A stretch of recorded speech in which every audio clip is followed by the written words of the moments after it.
નમસ્કાર દોસ્તો, હું Darshan Raval world in box academy વતી આપ સર્વે વિદ્યાર્થીઓનું હાર્દિક સ્વાગત કરું છું. આ સેશનમાં આપણે પંચાયતી રાજ અંતર્ગત કેટલીક યોજનાઓનો અભ્યાસ કરવો છે. આ યોજનાઓ તમને ક્લાસ 3ની આગામી પરીક્ષાઓની અંદર ચોક્કસથી મદદરૂપ થશે. આની અગાઉ મેં સંપૂર્ણ પંચાયતી રાજ ભણાવ્યું છે અને એમાં છેલ્લે મેં તમને કીધેલું કે હું આગામી સમયની અંદર પંચાયતી રાજ અંતર્ગત યોજનાઓ લઈને આવીશ, પરંતુ ઓફલાઈન કામગીરીમાં એટલી વ્યસ્તતા છે, બેચમાં એટલી કામગીરી છે, જેને ધ્યાને રાખી અને થોડો સમય તો લાગ્યો છે, પણ તેમ છતાં આ યોજનાઓનો લેક્ચર શૂટ થઈ શક્યો. કેટલાક વિદ્યાર્થીઓએ એ પંચાયતી રાજનું માનો કે લેક્ચર નથી જોયો, તો તમે ચોક્કસથી એ લેક્ચર જોઈ શકો. ક્લાસ 3 માટે સંપૂર્ણ પંચાયતી રાજ આપણે એમાં લીધેલું છે. માની લો કે તમે વર્લ્ડ ઇન બોક્સ માટે નવા વિદ્યાર્થી છો, તો તમે આ ચેનલને એકવાર સબસ્ક્રાઇબ કરી શકો, જેથી કરી નવા લેક્ચરની નોટિફિકેશન તમને મળતી રહેશે. યોજનાઓ આપણે શરૂ કરીએ એની પહેલા સરસ મજાની એક જાહેરાત તમને કરી દઈએ, જેથી કરીને રસ ધરાવતા વિદ્યાર્થી સુધી માહિતી પહોંચી શકે. પીએસઆઈની એક બેચ આપણે શરૂ કરીએ છીએ world in box academy Bhavnagar ખાતે. તો એને ધ્યાને રાખી અને એક સેમિનારનું આયોજન આપણે કરીએ છીએ. અને આ જે સેમિનાર આપણે world in box academy Bhavnagar ખાતે જે કરીએ છીએ, તો એમાં 18/1ના દિવસે અને બુધવારનો દિવસ છે, બપોરનો સમય છે, બપોરે 2 કલાકે આ સેમિનારનું આયોજન થયેલું છે. આ સેમિનારમાં વર્લ્ડ ઇન બોક્સ એકેડેમી ગાંધીનગરના સંચાલક નિકુલ રાવલ સાહેબ, એ જ રીતે લાસ્ટ ભરતીની અંદર ઓલ ગુજરાતમાં જે ફર્સ્ટ વિદ્યાર્થી આવેલા એવા રાહુલભાઈ ચૌધરી, અને એ જ રીતે ઓલ ગુજરાતમાં 6th રેન્ક ઉપર આવેલા પ્રમોદભાઈ બારૈયા, તો એ આ સેમિનારમાં ઉપસ્થિત રહેવાના છે. વિદ્યાર્થીઓને મૂંઝવતા જે કંઈ પ્રશ્નો હશે એ સોલ્વ કરવામાં આવશે. એ જ રીતે પીએસઆઈ અંતર્ગત લાસ્ટ એક્ઝામમાં કયા પ્રકારે માહોલ રહેલો, કટ ઓફ ક્યાં રહેલું, કયા પ્રકારની પ્રિપરેશન થવી જોઈએ, અને સૌથી અગત્યનું કે વિદ્યાર્થીઓ પીએસઆઈ માટે જે પ્રિપરેશન કરતા હોય છે, તો ક્યાં આગળ એ ભૂલ કરતા હોય છે, જેથી કરીને મહેનત તો કરે છે તેમ છતાં મેરિટ બનતું નથી. તો એ તમામ પ્રકારની બાબતો ઉપર ચર્ચા થવાની છે. તો જે વિદ્યાર્થી રસ ધરાવે છે, તમારી આસપાસમાં કોઈ વિદ્યાર્થી છે, તે ચોક્કસથી સેમિનારમાં ભાગ લઈ શકે. જેના માટે તમારે એકેડેમી ભાવનગરનો જે નંબર છે 7575060404, એના ઉપર એક વખત રજીસ્ટ્રેશન કરાવવું ફરજિયાત છે. તો આ સેમિનારની વાત થઈ. અને ત્યાર પછીના દિવસે આપણે world in box academy Bhavnagar ખાતે શરૂ કરીએ છીએ સ્પેશિયલ પીએસઆઈની બેચ. આ સ્પેશિયલ પીએસઆઈની બેચમાં પ્રિલિમ, મેઇન્સ આ બંને પરીક્ષાઓના જે સિલેબસ છે એને ધ્યાને રાખવામાં આવશે. તમામ વિષયોનો સમાવેશ કરવામાં આવશે અને સાથે ફિઝિકલ ટ્રેનિંગ પણ આપવામાં આવશે. તો પીએસઆઈ માટેની આ બેચ આપણે શરૂ કરીએ છીએ 19 તારીખથી, જેનો સમય બપોરનો છે. બપોરે 1 થી લઈ અને 4 વાગ્યા સુધીનો ટાઈમ છે, મતલબ કે 3 કલાક માટે ડેઇલી તમારી કામગીરી રહેશે. તો પીએસઆઈ પ્રિલિમ માટે જનરલ સ્ટડી, રીઝનિંગ, મેથ્સ અને એ જ રીતે કરંટ અફેર્સ આવતું હોય છે. મેઇન્સ માટે જે 4 પેપર આવે છે, ગુજરાતી, અંગ્રેજી, કાયદો અને જનરલ નોલેજ, તો એ તમામ વિષયોની પ્રિપરેશન અત્યારથી આપણે સ્ટાર્ટ કરી શકીએ. તો એના માટે થઈ અને સ્પેશિયલ પીએસઆઈ બેચનું આયોજન થઈ રહ્યું છે. તો જે વિદ્યાર્થી રસ ધરાવે છે એ 5 દિવસ માટે આપણે ડેમો લેક્ચર્સ રાખ્યા છે, એમાં ચોક્કસથી ભાગ લઈ શકશે. તો આ 2 માહિતી હતી તમામ વિદ્યાર્થીઓ સુધી પહોંચે એ ઉદ્દેશ સાથે. હવે આપણે સ્ટાર્ટ કરીએ છીએ યોજનાઓ, જેમાં સૌથી પહેલી યોજના આપણી પાસે જે રહેલી છે એ છે મુખ્યમંત્રી ગ્રામ અસ્મિતા યોજના. તો યોજનાનું નામ શું રહેલું છે? મુખ્યમંત્રી ગ્રામ અસ્મિતા યોજના, જે અંતર્ગત મુખ્ય સરકારનો ઉદ્દેશ એ રહેલો છે કે ગામના લોકો, ગામના બાળકો, ગામના વડીલો ગામથી સુપરિચિત થાય અને એમને પોતાના ગામ પ્રત્યે એક ગૌરવની ભાવના આવે, એ સાથે આ યોજના શરૂ કરવામાં આવી છે. તો અગેન આ યોજનાનું નામ શું રહેલું છે? મુખ્યમંત્રી ગ્રામ અસ્મિતા યોજના, જેમાં અલગ અલગ પ્રકારે પુરસ્કાર આપવામાં આવતા હોય છે. જેમ કે સૌથી પહેલા લખ્યું છે શ્રેષ્ઠ સરપંચ પુરસ્કાર. કોઈ ગામના સરપંચ ખૂબ સારી શ્રેષ્ઠ કામગીરી કરશે. શ્રેષ્ઠ કામગીરી ઇન ધ સેન્સ કે ગ્રામ સભાનું નિયમિત રીતે આયોજન કરશે, એ જ રીતે આવક અને જાવકના હિસાબો એકદમ સરસ રીતે મેન્ટેન કરશે. ત્યાર પછી સરપંચ પોતાની વિવેક બુદ્ધિથી ગામમાં કોઈ નવી ઇનિશિયેટિવ શરૂ કરશે, નવી પહેલ શરૂ કરશે. તો અલગ અલગ પ્રકારે કેટલાક ક્રાઇટેરિયા રહેલા છે, જેમ કે ગામની સાફ સફાઈ, એ જ રીતે ગ્રામ સભાની બેઠકો, એ જ રીતે નાણાં પંચ અંતર્ગત જે ગ્રાન્ટ ફાળવવામાં આવી અને જે ખર્ચ કરવામાં આવ્યો એ બાબત.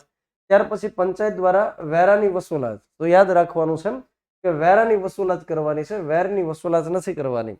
તો કઈ પ્રકારે ટેક્સ ઉઘરાવવામાં આવે છે, ટેક્સ કલેક્શનનું પ્રમાણ કેટલું છે ગામની અંદર, અને એ જ રીતે સરપંચ દ્વારા થયેલ અથવા તો કરવામાં આવેલી કોઈ વિશિષ્ટ કામગીરી, મતલબ કોઈ નવી ઇનિશિયેટિવ, નવી કોઈ પહેલ, તો આ જે અલગ અલગ 5 માપદંડ છે એને ધ્યાને રાખી અને ડિસાઇડ કરવામાં આવશે કે શ્રેષ્ઠ સરપંચ, બેસ્ટ સરપંચનો એવોર્ડ કોને મળશે. અહીં આગળ નિયમ એ રહેલો છે કે તાલુકા કક્ષાએ હવે એક તાલુકાની અંદર કેટલા ગામડાઓ હશે? 10, 12 કે 15 ગામડાઓ હશે ને. તો એ એક તાલુકાની અંદર જે સરપંચ બેસ્ટ કામગીરી કરે છે એમને કેટલા રૂપિયાનો પુરસ્કાર મળશે? તો કે 25,000 રૂપિયાનો પુરસ્કાર મળશે. પણ માની લો કે એક જિલ્લા કક્ષાએ જે સરપંચ બેસ્ટ સરપંચ તરીકે ઘોષિત થાય છે એમને 1 લાખ રૂપિયાનો પુરસ્કાર આપવામાં આવશે.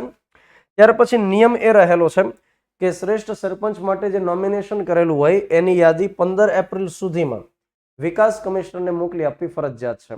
તો પંચાયત જે ભણી ગયા હશે એમને ખ્યાલ હશે કે વિકાસ કમિશનર ગાંધીનગર બેસતા હોય છે, વરિષ્ઠ IAS અધિકારી હોય છે. તો વિકાસ કમિશનરને 15 એપ્રિલ સુધીમાં નોમિનેશન લિસ્ટ આપવાનું છે. ફાઇનલ ડિસિઝન વિકાસ કમિશનર લેશે.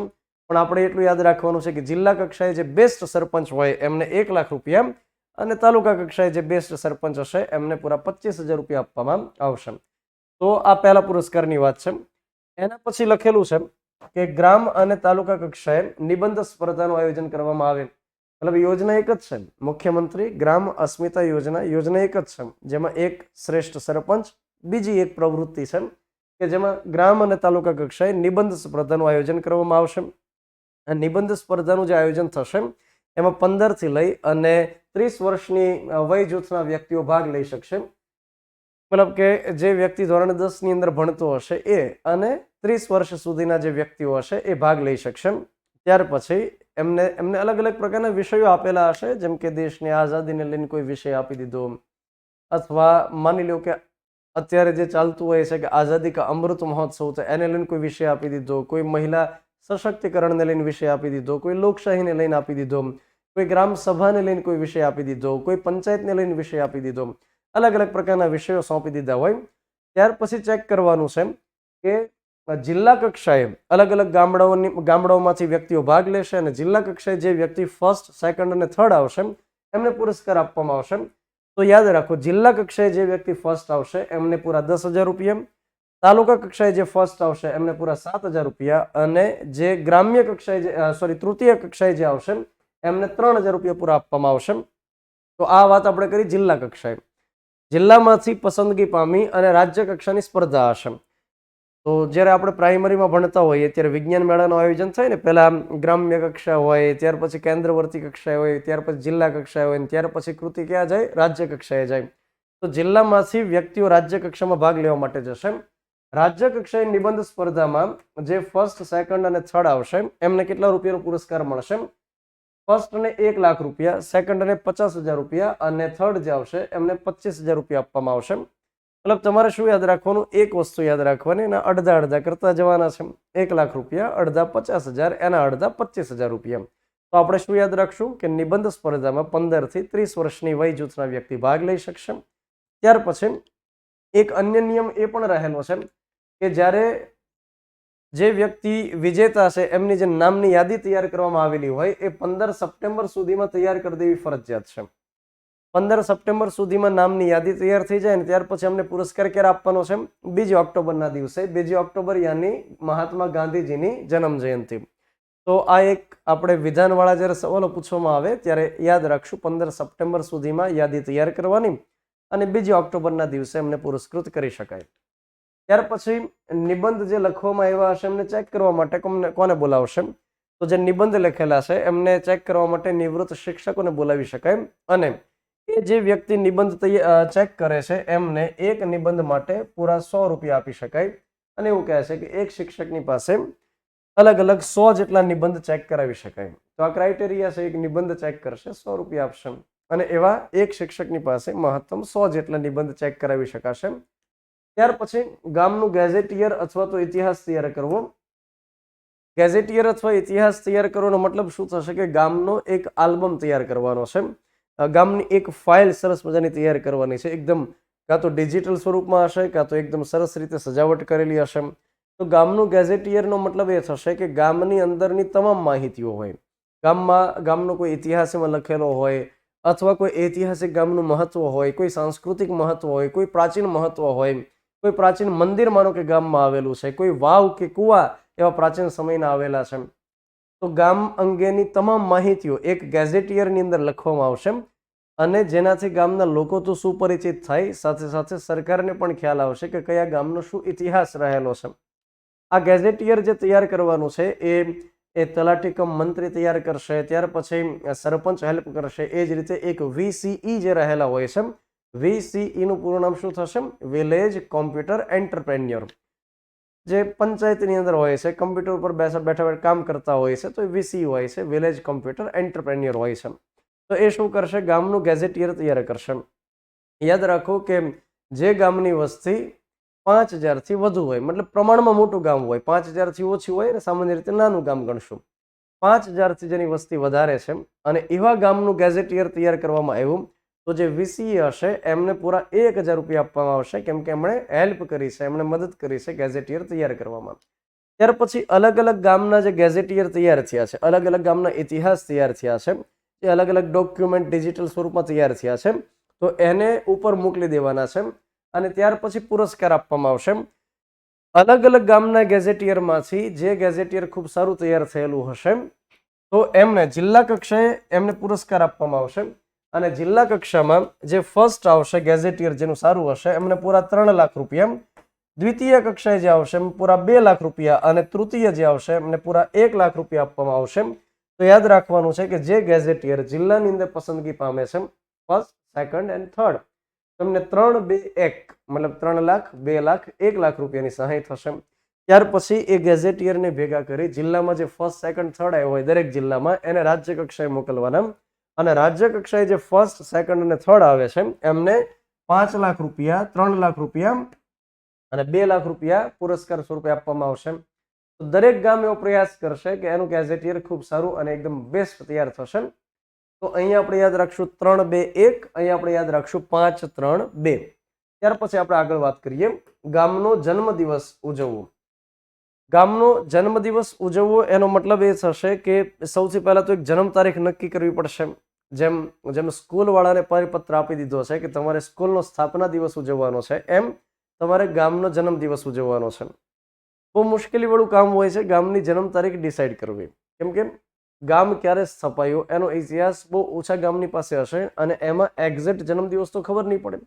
કદાચ સાલવારે કે દશકો યાદ હશે કે 15મી સદીમાં, 17મી સદીમાં, 18મી સદીમાં, એવી રીતે કદાચ કોઈકને યાદ હશે.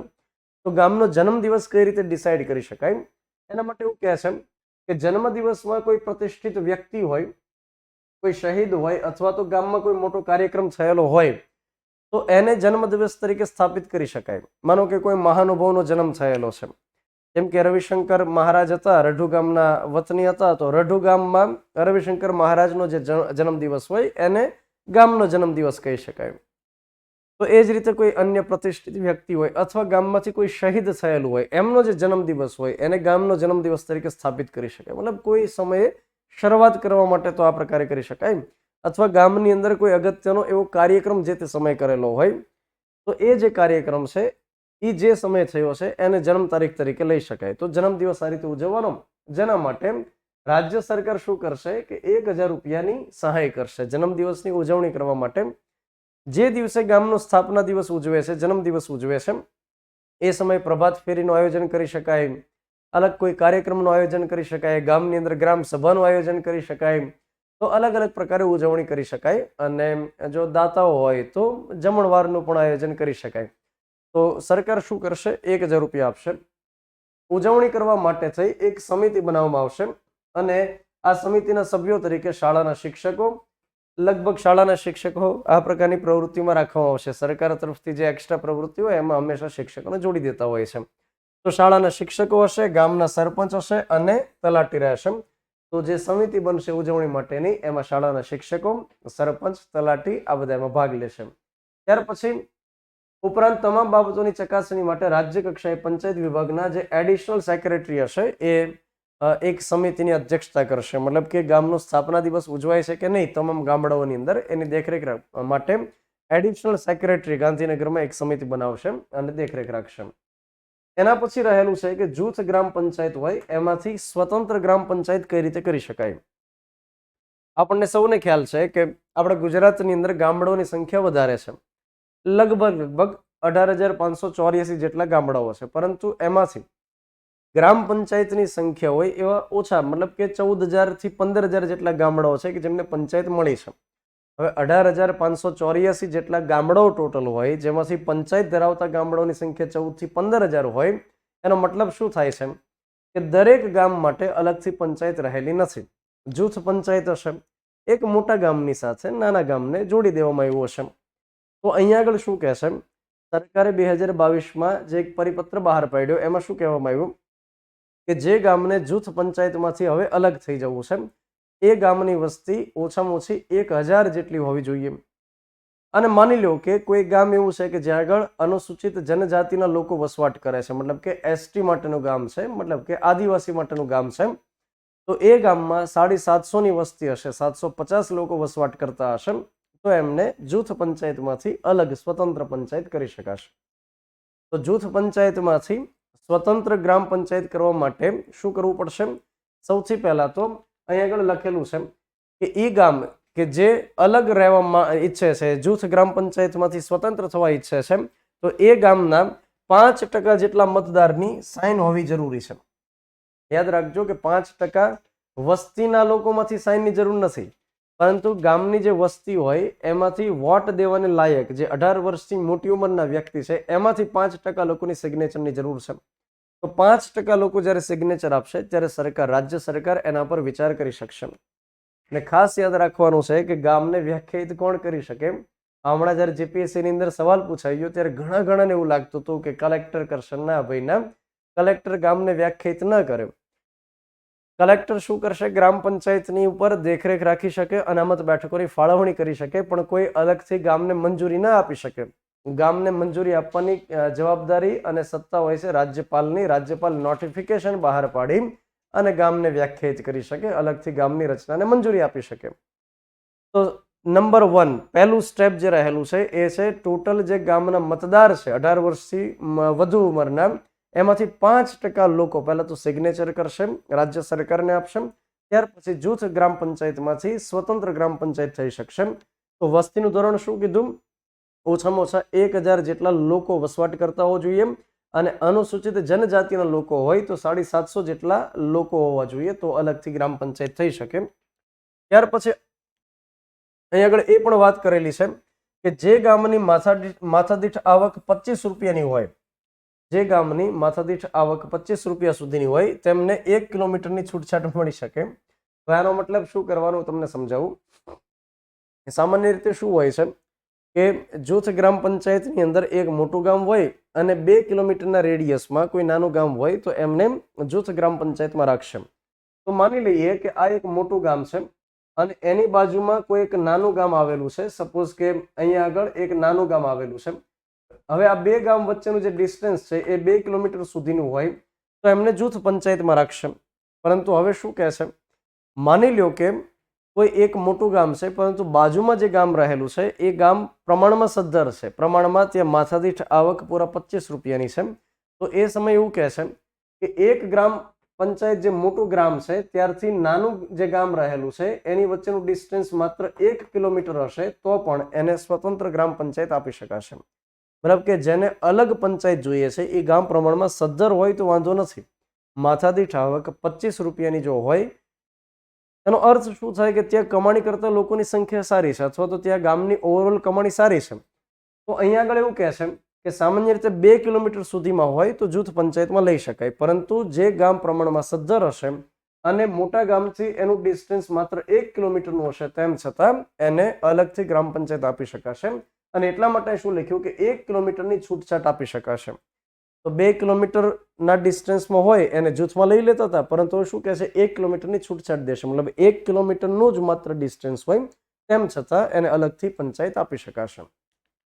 ત્યાર પછી શું કહે છે કે જૂથ ગ્રામ પંચાયતમાંથી અલગ થવા માટે જૂથ ગ્રામ પંચાયતની ચૂંટણી થયા પછી પ્રથમ બેઠક મળ્યાના તારીખથી 3 મહિનામાં સરકારને એપ્લાય કરવું જરૂરી રહેશે. તો નેક્સ્ટ વખતથી એને અલગ કરી શકાશે.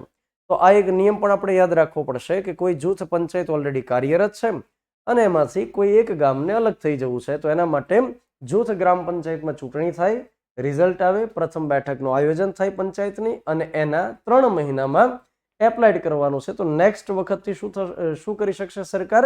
અલગથી ગ્રામ પંચાયત આપી શકશે. ત્યાર પછી અન્ય યોજના જોઈએ તો મિત્રો આ જે આપણે અત્યાર સુધી ભણ્યા એ શું ભણ્યા? માત્ર એક યોજના ભણ્યા જેનું નામ રહેલું છે મુખ્યમંત્રી અસ્મિતા ગ્રામ અસ્મિતા યોજના. હવે આપણે બીજી યોજના ભણીએ જેમાં નામ લખ્યું છે સરદાર આવાસ યોજના. તો આપણને નામ ઉપરથી ખબર પડશે કે અહીંયા આગળ આપણને આવાસ માટે કંઈક સહાય થાય એ પ્રકારે સરકાર લાભ આપતી હશે. સરદાર પટેલના નામ ઉપરથી સરદાર આવાસ યોજના. આ યોજનાની શરૂઆત ક્યારથી થાય છે? શરૂઆત થાય છે વર્ષ 1997 થી શરૂઆત થાય છે. શરૂઆતની અંદર આ યોજના અંતર્ગત એવું કરતા હતા કે સરકાર મફત પ્લોટ આપતી હતી, મતલબ કે સરકાર મફતમાં ગામડાઓની અંદર જમીન આપતી હતી. તો ગ્રામીણ વિસ્તારના મતલબ કે આ યોજના શહેરી વિસ્તાર માટે લાગુ થતી નથી, માત્ર ગ્રામીણ વિસ્તાર માટે છે. ગ્રામીણ વિસ્તારના એવા વ્યક્તિ જેની પાસે જમીન નથી, જમીન વિહોણા છે, ખેત મજૂર છે તથા અન્ય ગ્રામ્ય કારીગર છે કે જેની પાસે પોતાની જમીન નથી, તો આવા જે વ્યક્તિઓ રહેલા છે એમને સરકાર મફતમાં પ્લોટ આપતી હતી. ત્યાર પછી સરકારે શું કર્યું કે પ્લોટ ઉપર ઘર ચણવા માટે થઈ અને નાણાકીય સહાય આપવાની શરૂઆત કરી. તો સૌથી પહેલા 20,000 રૂપિયાની સહાય આપતી હતી. હવે એ 20,000 રૂપિયામાં વધારો કરી અને પૂરા 45,000 રૂપિયા આપે છે. અને 45,000 રૂપિયા 3 અલગ અલગ હપ્તાઓની અંદર આપશે. તો સરદાર આવાસ યોજના એકદમ સહેલી એવી યોજના છે કે જેમાં લખ્યું છે કે યોજનાની શરૂઆત ક્યારથી થાય છે? વર્ષ 1997 થી. શું આપે છે? તો કે ગ્રામીણ વિસ્તારના જમીન વિહોણા કે ખેત મજૂર હોય અથવા તો ગ્રામ્ય કારીગર હોય એમને મફત પ્લોટ આપે છે અને ઉપરાંત હવે નાણાકીય સહાય પણ આપે છે. શરૂઆતમાં આ સહાય 20,000 રૂપિયાની હતી અને હવે એ સહાય વધારી 45,000 રૂપિયા કરી. 45,000 રૂપિયા એક સાથે આપી દેશે? તો કે ના સાહેબ, એ અલગ અલગ 3 હપ્તાઓની અંદર આપશે.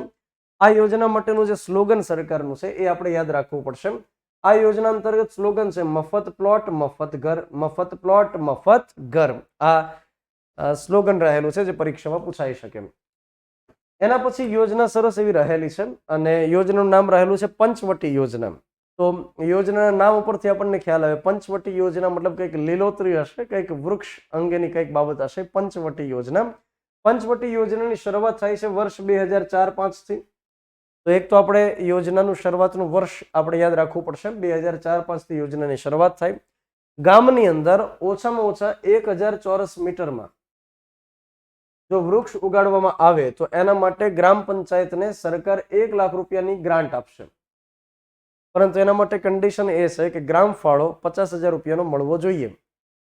જે વ્યક્તિ પંચાયત સાથે કોઈક રીતે સંકળાયેલા હશે અથવા વીસી તરીકે કામ કરતા હશે અથવા તલાટીના નજીકના વ્યક્તિ હશે, એમને ખ્યાલ હશે કે સરકાર, રાજ્ય સરકાર ગામડાઓને અનેક પ્રકારે યોજના આપે છે, ગ્રાન્ટ આપે છે, પરંતુ એમાંથી ઘણી યોજનાઓને ગ્રાન્ટ એવી હોય છે કે લોક ફાળો તમે 25% આપો તો સરકાર સામે 50% પોતે ઘરના નાખે. તો લોક ફાળા ઉપર પણ મહત્વ આપવામાં આવતું હોય છે. તો પંચવટી યોજના શું કહે છે કે ગામની અંદર 1,000 ચોરસ મીટરમાં, કેમ કે નવી જે વન નીતિ આવેલી છે 1988 એમાં લખેલું છે કે પર્વતીય જે વિસ્તાર છે, જે પહાડી વિસ્તાર છે એમાં 66% વન આચ્છાદન કરવાનું છે અને જે મેદાની વિસ્તાર છે ત્યાં આગળ ઓછામાં ઓછા 1/3 જેટલું વન આચ્છાદન કરવાનું છે. તો સરકારનો પ્રયાસ છે કે ગમે એમ કરી અને વૃક્ષ વધુને વધુ આપણે ઉગાડીએ, લોકોને જાગૃત કરીએ. તો ગામની અંદર 1,000 ચોરસ મીટરમાં જો વૃક્ષ ઉગાડવામાં આવે તો સરકાર 1 લાખ રૂપિયાની ગ્રાન્ટ આપે છે. પણ કન્ડિશન કે 50,000 રૂપિયાનો ગામ ફાળો અથવા તો લોક ફાળો મળવો જોઈએ તો આ યોજનાનો લાભ મળી શકશે. એના પછી સરસ યોજના છે જેનું નામ રહેલું છે તીર્થગ્રામ અને પાવનગ્રામ યોજના. તો નામ શું રહેલું છે? તીર્થગ્રામ અને પાવનગ્રામ યોજના. નામ ઉપરથી ખ્યાલ આવે છે કે ગામડું કેવું હશે? એકદમ તીર્થ જેવું હશે. તીર્થ યાની કોઈ પવિત્ર સ્થળ હોય, કોઈ યાત્રાનું સ્થળ હોય એને આપણે તીર્થ કહેતા હોઈએ. અને પાવન ગામ છે મતલબ એકદમ પવિત્ર એવું ગામ છે. સરકાર એવું કહે છે કે એવું કોઈ ગામડું હોય કે જ્યાં આગળ કોઈ ગુનાઓ રજીસ્ટર્ડ નથી થતા, ત્યાં આગળ બધા હળી મળીને સંપીને રહે છે, એકદમ સમરસતા આપણને દેખાય છે. તો ગામની અંદર કોઈ ગુનાખોરી નથી, કોઈ ધાક ધમકી નથી, કોઈ લૂંટફાટ નથી, કોઈ મારામારી નથી, કોઈ ઝઘડાઓ નથી, કોઈ ગાળાગાળી નથી. મતલબ એકદમ તીર્થ ગામ છે, મતલબ પવિત્ર ગામ છે, એકદમ પાવન ગામ છે. તો સરકાર એવું કહે છે કે જે ગામની અંદર છેલ્લા 5 વર્ષની અંદર એક પણ કેસ રજીસ્ટર્ડ નથી થયો તો એને આપણે કહી દઈશું તીર્થગામ. અને જે ગામની અંદર છેલ્લા 3 વર્ષમાં એક પણ કેસ રજીસ્ટર્ડ નથી થયો એને આપણે કહી દઈશું પાવનગામ. યાદ રહેશે? છેલ્લા 5 વર્ષમાં કોઈ કેસ રજીસ્ટર્ડ નથી થયો તો તીર્થગામ. છેલ્લા 3 વર્ષમાં કોઈ કેસ રજીસ્ટર્ડ નથી થયો તો પાવનગામ. ઉપરાંત સરકાર એમ કહે છે કે માત્ર કેસ એમ નહીં, એને બીજી કેટલીક બાબતો જોશે, જેમ કે ગામ સમરસ થવું જોઈએ. સમરસનો મતલબ શું થશે? ચૂંટણી વગર અને બિનહરીફ રીતે ચૂંટણી ત્યાં આગળ કરાવી દેવામાં આવે તો સમરસ ગામ થતું હોવું જોઈએ. સ્વચ્છતા રહેવી જોઈએ. કન્યા કેળવણીનો ઊંચો દર હોવો જોઈએ, મતલબ કે છોકરીઓ વધુ ભણતી હોય, છોકરીઓમાં ડ્રોપ આઉટ રેશિયો ન હોય, છોકરીઓની સાક્ષરતા સારી હોય. પછી ગામમાં દલિત અને આદિજાતિ વિસ્તારની અંદર ગામમાં અન્ય વિસ્તારો જેવી જ પ્રાથમિક સુવિધાઓ મળતી હોય. મતલબ અન્ય કોઈ વિસ્તારની અંદર ગામમાં ગટરની લાઈન છે તો દલિત લોકો જે જગ્યાએ રહે છે, આદિવાસી લોકો જે જગ્યાએ ગામમાં રહે છે ત્યાં પણ સુવિધા હશે. અન્ય ભાગમાં બ્લોક નાખ્યા હશે, એ ભાગમાં પણ બ્લોક નાખેલા હશે. ત્યાં સ્ટ્રીટ લાઇટની વ્યવસ્થા છે, અહીંયા પણ સ્ટ્રીટ લાઇટની વ્યવસ્થા છે. તો એ પ્રકારે જો ગામની અંદર પરિસ્થિતિ જોવા મળે તો સરકાર શું કહે છે કે જે ગામ તીર્થગ્રામ ઘોષિત થશે એને પૂરા 2 લાખ રૂપિયા આપવામાં આવશે અને જે ગામ પાવનગ્રામ ઘોષિત થશે એમને 1 લાખ રૂપિયા મળવા પાત્ર થશે. તો આ યોજના પરીક્ષામાં પૂછાઈ શકે અને અગાઉ પણ આમાંથી ક્વેશ્ચન્સ નીકળેલા છે. એના પછી આપણે વાત કરીએ જે યોજનાનું નામ રહેલું છે એ છે વતન પ્રેમ યોજના. તો સરસ નામ, સરસ છે, વતન પ્રેમ યોજના. ગુજરાત સરકારની આ યોજના ખાસ કરીને એવા ગુજરાતીઓ માટે છે કે જે વિદેશની અંદર રહે છે, જેને આપણે NRI લોકો કહેતા હોઈએ. તો આ જે NRI લોકો છે આનું પૂરું નામ આપણને ખ્યાલ આવે, નોન રેસિડેન્ટ ઇન્ડિયન છે, કે જેઓ ભારતની અંદર આખા વર્ષ દરમિયાન લાંબા સમય માટે વસવાટ નથી કરતા. એ લાંબા સમય માટે વસવાટ ક્યાં કરે છે? વિદેશમાં. કેમ કે વિદેશમાં સેટ થઈ ગયા છે, વિદેશમાં નોકરી કરે છે, વિદેશમાં કંપની ચલાવે, વિદેશમાં ધંધો કરે છે. તો એવા લોકો વર્ષે ક્યારેક ક્યારેક ભારતની અંદર આવતા હોય છે. તો જે લોકો વિદેશની અંદર સેટ થઈ ગયેલા છે એવા ગુજરાતી લોકોને ગુજરાત સરકાર એમ કહે છે કે આવો, વતનમાં આવો. કેમ કે માદરે વતન તો માદરે વતન છે. વતનની અંદર આવો અને તમે પોતાના ગામની અંદર રોકાણ કરો. ગામની અંદર અલગ અલગ પ્રકારના 12 જેટલા કાર્ય છે. તો 12 જેટલા કાર્યોને મંજૂર કરવામાં આવ્યા છે. એ કાર્યની યાદી એ NRI ને આપવામાં આવે અને એને કહેવામાં આવે કે આ જે 12 કાર્ય લખ્યા છે એમાંથી કયા કામમાં તમને રસ પડે છે.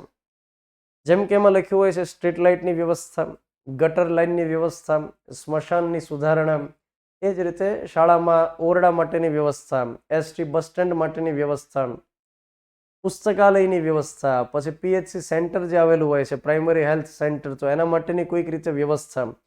તો અલગ અલગ 12 જેટલા કાર્યોની એમને સૂચિ આપવામાં આવે છે અને કહેવામાં આવે છે કે આમાંથી તમને જે યોગ્ય લાગે, જેમ કે કોમ્યુનિટી હોલ બનાવવો, પંચાયત માટેનું કોઈ એક સારું મકાન અથવા ઓરડો બનાવવો, અથવા આંગણવાડી કેન્દ્ર માટે કોઈ ઓરડો સરસ બનાવવો, એ જ રીતે શાળાની અંદર જે મધ્યાહન ભોજન યોજના ચાલતી હોય છે એના માટે રસોડું બનાવવું અથવા સ્ટોર રૂમ બનાવવો. તો અલગ અલગ આ 12 જેટલા કાર્યોની સૂચિ હોય એમાંથી કહેવામાં આવે કે તમને જેમાં રસ પડે છે એ કાર્ય પસંદ કરો. તમને જે એજન્સી પસંદ પડે છે એ એજન્સીને કાર્ય સોંપો અને એ કંપનીને કાર્ય સોંપો. જે ઓવરઓલ ટોટલ ખર્ચ થતો હશે એમાંથી તમારે એટલીસ્ટ કાઢવાના છે 60%. બાકીના 40% ગુજરાત સરકાર કાઢી દેશે. અને જે કંઈ કામની પસંદગી કરવામાં આવતી હોય છે એ કામ પર દેખરેખ કોણ રાખશે? VCE દેખરેખ રાખશે. અને કામ કમ્પ્લીટ થઈ જાય એટલે VCE ને પ્રોજેક્ટની જે ટોટલ રકમ હોય એના 0.5%, પરંતુ એ 10,000 રૂપિયાની મર્યાદામાં VCE ને આપવામાં આવશે. તો આ યોજનામાંથી અગાઉ 2022ની અંદર સવાલ ઓલરેડી પૂછાઈ ચૂકેલો છે, વતન પ્રેમ યોજના, અને પંચાયત વિભાગની જે પરીક્ષા હતી એમાં જ આ સવાલ પૂછાયેલો હતો. તો આગામી સમયમાં આમાંથી સવાલ તમને ચોક્કસ પૂછાશે. તો વતન પ્રેમ યોજના યાદ રાખો. NRI ગુજરાતી લોકો માટે ગામમાં બોલાવશે, ઇન્વાઇટ કરશે, સરકાર 12 જેટલા કામની યાદી આપશે, એમાંથી કોઈ કામ પસંદ કરવાનું. 60% રકમ કામના પ્રોજેક્ટની જે 60% રકમ થાય એ NRI આપી દેશે, 40% સરકાર આપી દેશે. અને VC એ પ્રોજેક્ટની ઉપર દેખરેખ રાખશે. કમ્પ્લીટ થઈ જશે તો 0.5% રકમ એમને આપવામાં આવશે પ્રોજેક્ટની જે કિંમત હોય, પરંતુ 10,000 રૂપિયાની મર્યાદામાં. એના પછી આપણે આગળ વધીએ. યોજનાનું નામ રહેલું છે સ્વચ્છ ગામ સ્વસ્થ ગામ યોજના. સ્વચ્છ ગામ સ્વસ્થ ગામ યોજના આ અંતર્ગત એવું કહે છે કે જે ગામ સફાઈ વેરો સરસ રીતે ઉઘરાવતું હોય તો સરકાર ખુશ થઈ જશે. ગામડાઓની અંદર પંચાયત અલગ અલગ પ્રકારના ફરજિયાત વેરા ઉઘરાવે છે, જેમાં મકાન વેરો હોય, પાણી વેરો હોય, સાફ સફાઈ વેરો હોય, તો જે ગામની અંદર લોકો સાફ સફાઈ વેરો સમયસર ભરી દે, સરકાર એવું કહે છે કે જે ગામમાં જેટલા પર્સન્ટેજ સફાઈ વેરો ભરાયેલો હશે એટલા પર્સન્ટેજ સરકાર પોતે ગ્રાન્ટ આપશે. માની લો કે ટોટલ 70% સફાઈ વેરો ગામના લોકો ભરી દે છે, તો એટલા જ રૂપિયા સરકાર ગ્રાન્ટ આપે છે. અને સરકાર વળી પાછું એવું કહે છે પ્રોત્સાહન આપવા માટે કે જે ગામની અંદર 100% સફાઈ વેરો કમ્પ્લીટ થઈ જાય છે, મતલબ તમામ ઘર પોતે સફાઈ વેરો આપી દે છે, તો સરકાર એવું કહે છે કે જેટલા રૂપિયા ભરેલા હશે એના 110% અમે રકમ આપશું, મતલબ 10% અમે એક્સ્ટ્રા આપશું. સરકાર ખુશ થઈ જશે. તો જેટલો સાફ સફાઈ વેરો ભરવામાં આવે છે એટલા પર્સન્ટેજ ત્યાં આગળ સરકાર ગ્રાન્ટ આપી દે છે, મતલબ એટલા રૂપિયાની ગ્રાન્ટ આપી દે છે. અને 100% જો સાફ સફાઈ વેરો કલેક્ટ કરવામાં આવ્યો તો સરકાર 110% આપી દે છે. એના પછી આપણે વાત કરીએ જમીન સંપાદન અને માળખાકીય સુવિધાઓ માટે. જમીન સંપાદન શબ્દ જે રાખેલો છે એનો મતલબ થશે લેન્ડ એક્વિઝિશન. અને લેન્ડ એક્વિઝિશનનો એક મતલબ શું થશે કે સરકાર જ્યારે કોઈ પ્રોજેક્ટ કરવા ઈચ્છે છે, સરકાર કોઈ યોજના લાવવા માટે ઈચ્છે છે, તો એ સમયે સરકાર કોઈકની જમીનને લઈ લેશે. અને સરકાર જે જમીન લઈ લે છે એ બદલ સરકાર એની યોગ્ય વળતર આપે છે. આપણે ઘણીવાર સાંભળ્યું છે કે કોઈ ડેમ બનાવવો છે, કોઈ રેલવેનો પ્રોજેક્ટ આવી ગયો છે કે XYZ કોઈ વિગત છે, તો સરકાર શું કરશે, એ જમીનને, ખેતરને પોતે લઈ લેશે. તો એને આપણે કહેશું જમીનનું સંપાદન કર્યું. અહીંયા આગળ સરકાર શું કહે છે કે ગામડાઓની અંદર જે આવાસ યોજના માટે થઈ અને કોઈ ઘર બનાવવાના થાય તો સરકાર એના માટે પહેલા તો પ્લોટ ખરીદશે અને પ્લોટ ખરીદ્યા પછી જમીન વિહોણા લોકોને આપશે. એ પ્લોટ ખરીદવા માટે કોઈકની જમીન તો લેવી પડશે, તો એના માટે જમીન સંપાદન સરકાર કરશે. અને એના માટે સરકાર એવું કહે છે કે દરેક ગામ દીઠ અમે 10 લાખ રૂપિયા ફાળવશું. તો ગામડાઓની અંદર જમીન સંપાદિત કરવા, પ્લોટની જમીન લેવા માટે સરકાર એક ગામ દીઠ પૂરા 10 લાખ રૂપિયા વાપરશે. ત્યાર પછી સરકાર શું કહે છે કે જે જગ્યાએ કોઈ આવાસ યોજનાના મકાન બની ગયા છે, જેમ કે સરદાર આવાસ યોજના અંતર્ગત મકાન બની ગયા છે, તો એ યોજના અંતર્ગત જેને મકાન મળ્યા છે એને માળખાકીય સુવિધાઓ દેવા માટે, જેમ કે ત્યાં આગળ બ્લોકની વ્યવસ્થા હોય, જેમ કે ત્યાં આગળ ગટરની વ્યવસ્થા હોય, જેમ કે ત્યાં આગળ પાણીની લાઇનની વ્યવસ્થા હોય, જેમ કે ત્યાં આગળ સ્ટ્રીટ લાઇટની વ્યવસ્થા હોય, તો સરકાર એક્સ્ટ્રા 5 લાખ રૂપિયા આપશે. તો યોજનામાં શું લખ્યું? જમીન સંપાદન, જમીન લઈ લીધી એના માટે 10 લાખ રૂપિયા. એના પછી શું કીધું? માળખાકીય સુવિધાઓ, તો એના માટે પૂરા 5 લાખ રૂપિયા સરકાર વાપરી શકશે. તો આ પ્રકારની વ્યવસ્થા અહીંયા કરવામાં આવેલી છે. તો આજે આંકડાકીય માહિતીઓ રહેલી છે એ આપણે યાદ રાખવી જરૂરી છે. એના પછી આગળ વધીએ તો યોજનાનું નામ રહેલું છે રૂરબન ડ્રેનેજ પ્રોજેક્ટ યોજના. હવે અહીંયા આગળ જુઓ તમે, જે ગ્રામીણ વિસ્તાર છે એને આપણે કહેતા હોઈએ રૂરલ, જે ગ્રામીણ વિસ્તાર છે એને આપણે રૂરલ કહેતા હોઈએ, અને જે શહેરી વિસ્તાર છે એને આપણે અર્બન કહેતા હોઈએ. પણ જ્યારે આ બંનેને ભેગું કરવામાં આવે તો આપણે શું કહેશું? રૂરબન કહેશું. તો રૂરબન એ રૂરલ અને અર્બન આ બંનેને ભેગા કરી બનાવવામાં આવેલો શબ્દ છે. સવાલ એ છે કે ગામડાના લોકો પોતે રોજગારી માટે અથવા સારી સુવિધા માટે શહેર તરફ માઇગ્રેટ થઈ જાય છે, શિફ્ટ થઈ જાય છે. ગામડાઓ ખાલી પડતા જાય છે, શહેર ખીચોખીચ થતા જાય છે. ડૉક્ટર એપીજે અબ્દુલ કલામ છે, એમની આ વિચારસરણી રહેલી અને એમના દિમાગની આ પ્રોડક્ટ છે કે ગામડાની અંદર આપણે એવી કંઈક સુવિધાઓ દઈ દઈએ, ગામડાની અંદર માળખાકીય કેટલીક બાબતો આપણે આપી દઈએ કે જેથી કરીને ગામડાના લોકો શહેરમાં ઓછું આવવા કરે, શહેરમાં શિફ્ટ થવા ઓછો પ્રયાસ કરશે.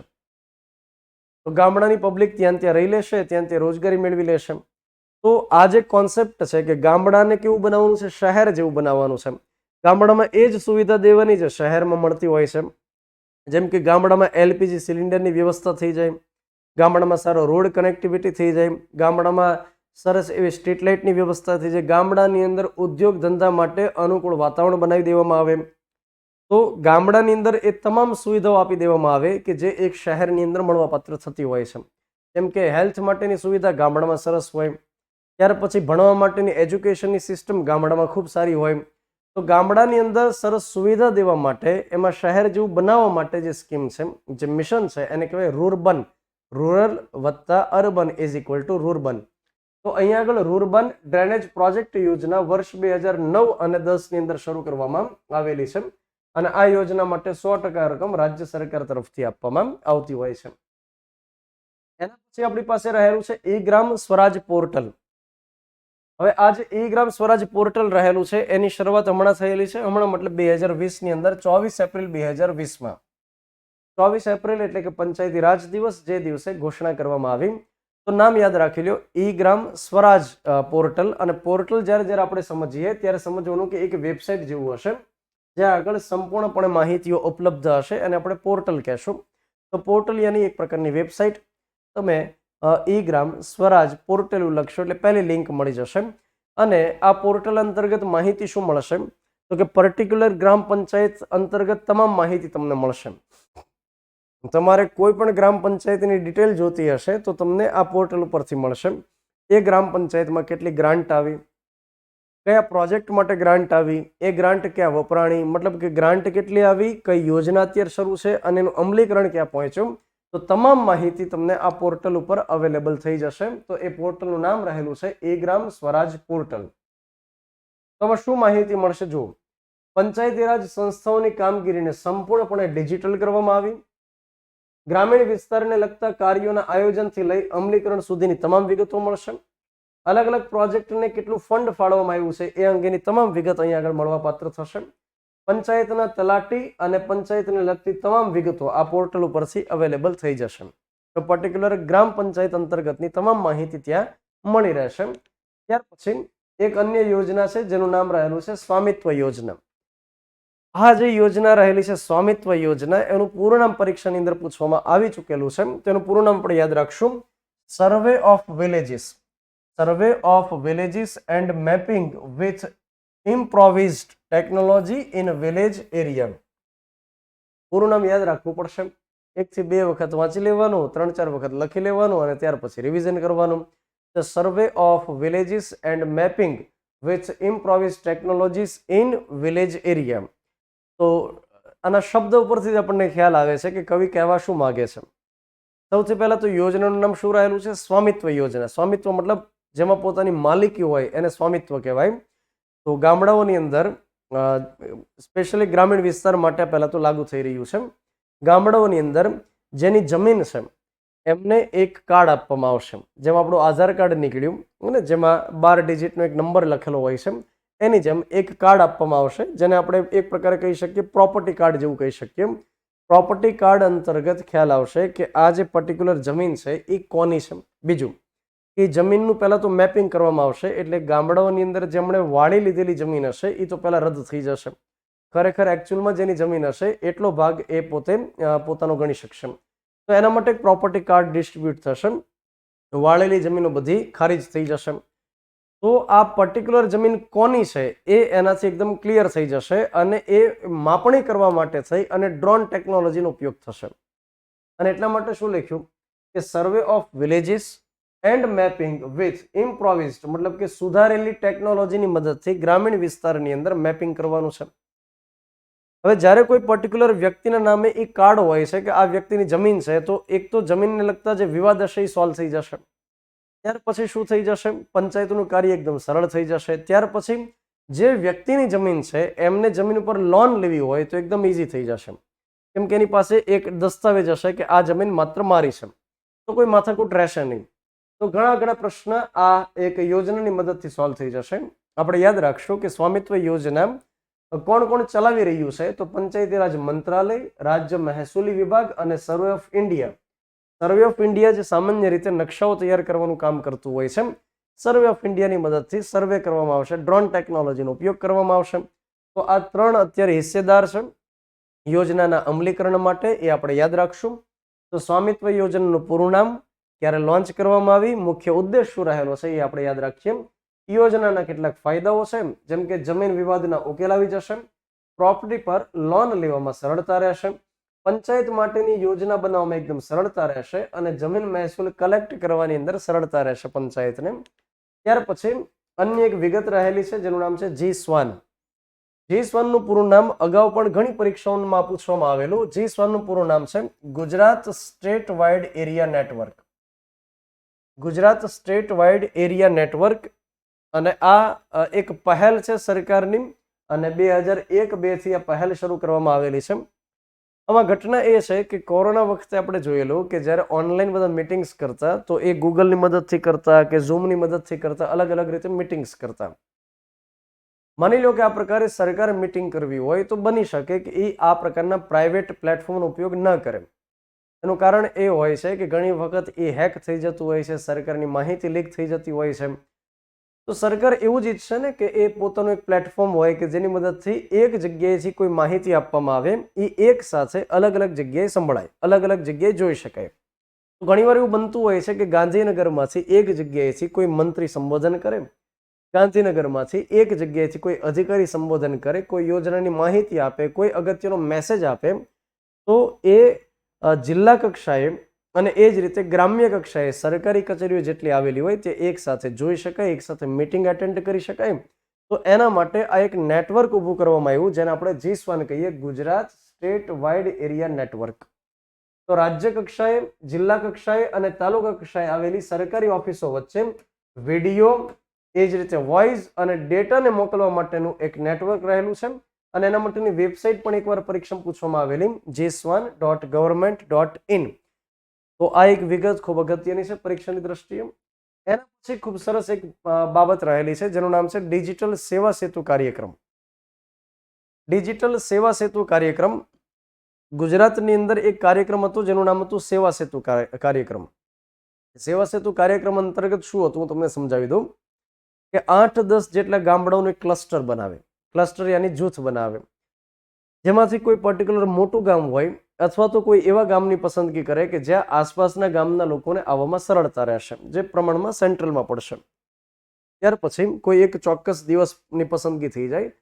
સામાન્ય રીતે મહિનાનો કંઈક છેલ્લો શનિવાર હોય એની પસંદગી કરવામાં આવતી. જો કે હવે તો એ કાર્યક્રમ રદ થઈ ગયો છે, એની જગ્યાએ આવી ગયું ડિજિટલ સેવા સેતુ કાર્યક્રમ.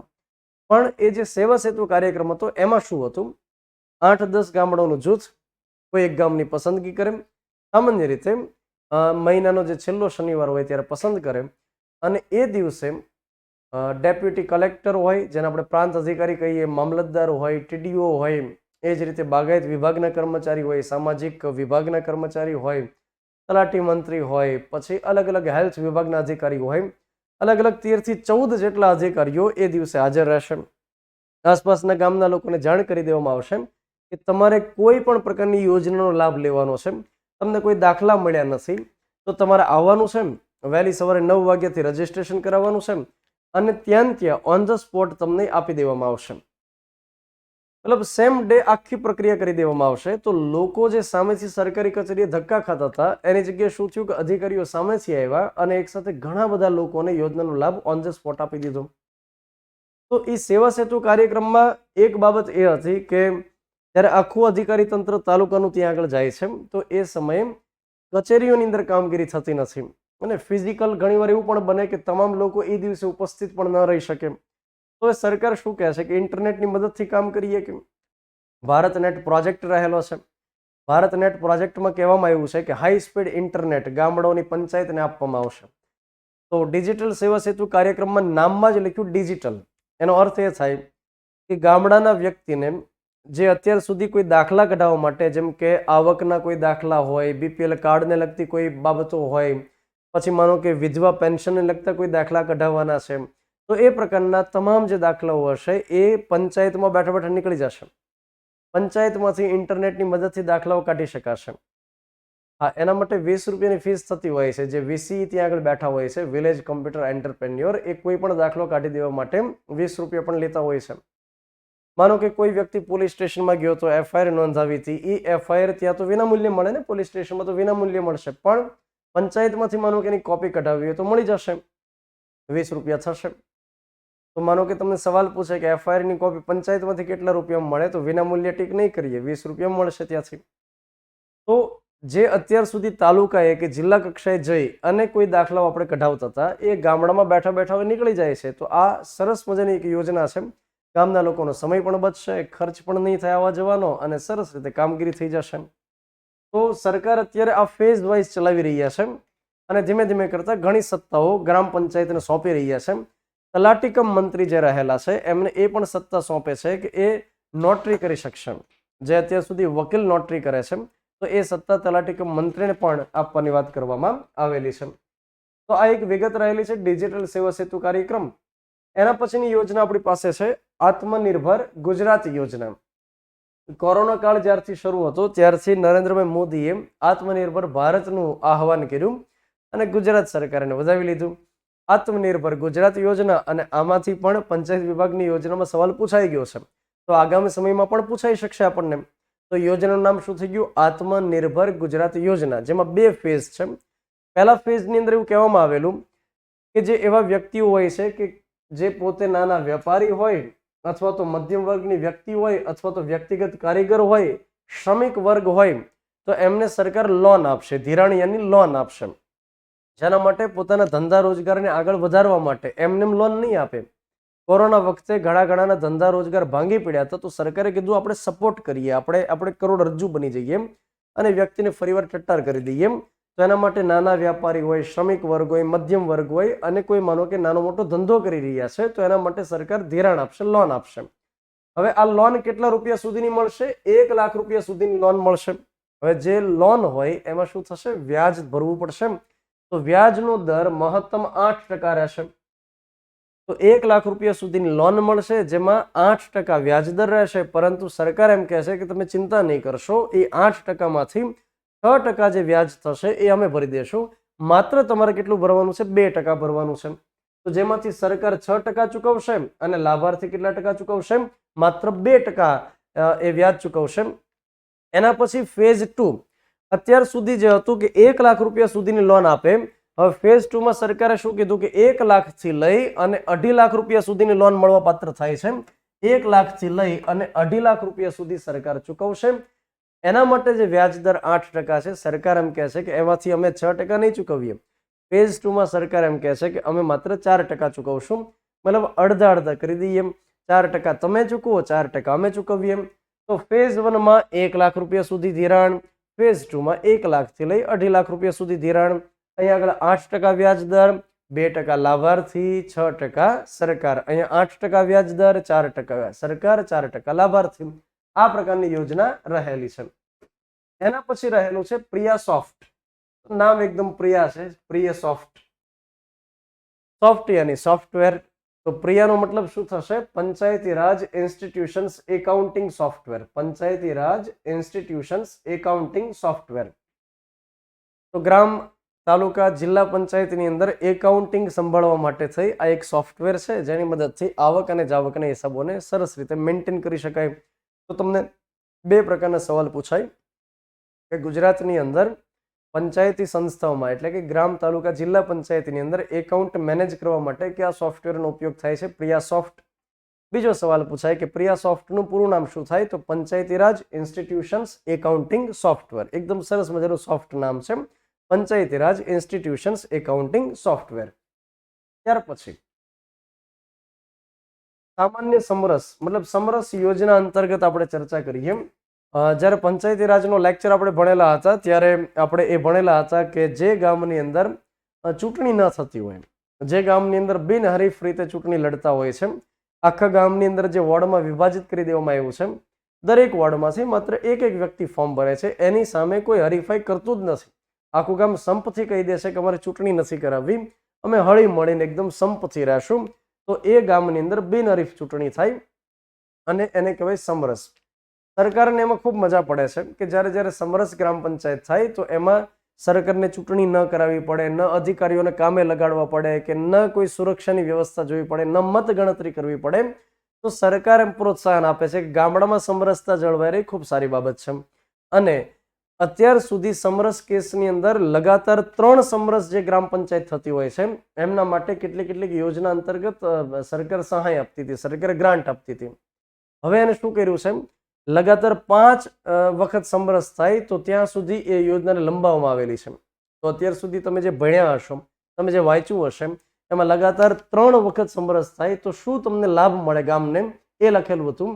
હવે લગાતાર 5 વખત સમરસ થાય છે ગ્રામ પંચાયત, તો એના માટે શું લાભ મળે છે એ આગળ જોડવામાં આવ્યું. તો એ આગળ સરસ મજાનું કોષ્ટક આપણે આપી દીધેલું છે. તમે આ વિડીયોને પોઝ કરી અને સરસ રીતે એની જે લાભ અથવા બેનિફિટ્સ હોય છે તમે લખી શકો. જેમ કે કોઈ ગ્રામ પહેલી વખત સમરસ બને છે અને એમાં 5,000 સુધીનું ગામડું છે, મતલબ પ્રમાણમાં નાનું ગામડું છે, તો પહેલી વારમાં 3 લાખ રૂપિયા આપવામાં આવશે અને ઉપરાંત ધોરણ 8 ની ત્યાં સુવિધા કરી દેવામાં આવશે જો ન હોય તો. માનો કે પહેલી વખત એવું ગામડું સમરસ બને છે કે જેની વસ્તી 5,000 થી લઈ 25,000 સુધીની છે, પ્રમાણમાં મોટું ગામડું છે, તો પહેલી જ વખતમાં 4.5 લાખ રૂપિયા ગ્રાન્ટ સ્વરૂપે આપવામાં આવશે અને ધોરણ 8 ની સુવિધા ન હોય તો કરી દેવામાં આવશે.